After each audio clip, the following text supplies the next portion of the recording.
Hello guys, જય શ્રી કૃષ્ણ, જય માતાજી બધાને। તો આજ તો હે ને મારી દીદી આવી હતી, તો મારે હે ને મારા ભાભુને ઘરે જ ખાવાનું હતું। તો દીદી કે હેડો આપણે સમોસા બનાવીએ, તો મેં કીધું હારું તાણ હેડો બનાવીએ।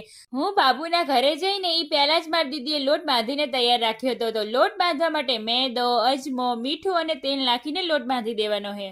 વહી મેં મારું મિશન સંભાળ્યું। તો મારે બનાવવાનો તો સમોસાનો મસાલો। તો એના માટે ખાયણીની અંદર ધાણા, વરિયાળી અને જીરું નાખીને બધી વસ્તુને ખાંડી લઈશું। હવે વઘાર માટે તેલ લઈશું, એની અંદર રહી, તૈયાર કરેલો મસાલો અને તલ નાખીને લીમડો અને મરચા નાખીશું। હવે બધી વસ્તુને સાતડી લઈશું। તો હવે એની અંદર આપણે ઝીણી સમારેલી ડુંગળી નાખી દઈશું। ડુંગળીને પણ આપણે 3 મિનિટ સુધી સાતડી લઈશું।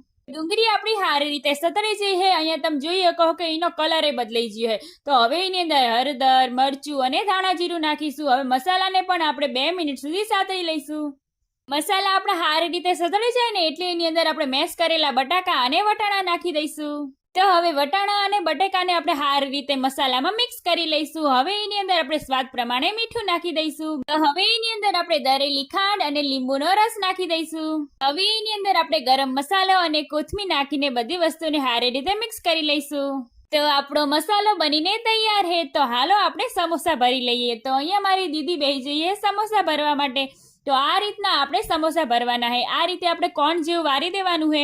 હવે એની અંદર આપણે મસાલો નાખી દઈશું। તો આપણા સમોસા તો મસાલાથી ભરાઈ ગયા, પણ એને તરવા તો પડશે ને। તો હાલો આપણે એને તરી નાખીએ। સમોસા તરવા માટે મેં અહીંયા ગેસ ઉપર પહેલેથી જ તેલ મૂકીને રાખ્યું હતું। તો તેલ આપણું આવી ગયું છે। તો હવે એની અંદર આપણે સમોસા નાખી દઈશું। હવે સમોસાને આપણે 2 સાઈડથી તરી લઈશું। તો આપણા સમોસા બનીને તૈયાર છે। તમે પણ બનાવો। મારો વિડીયો ગમે હોય તો લાઈક કરવાનું ના ભૂલતા હો। કાલે ફરી મળીએ નવી રેસીપી સાથે। આવજો।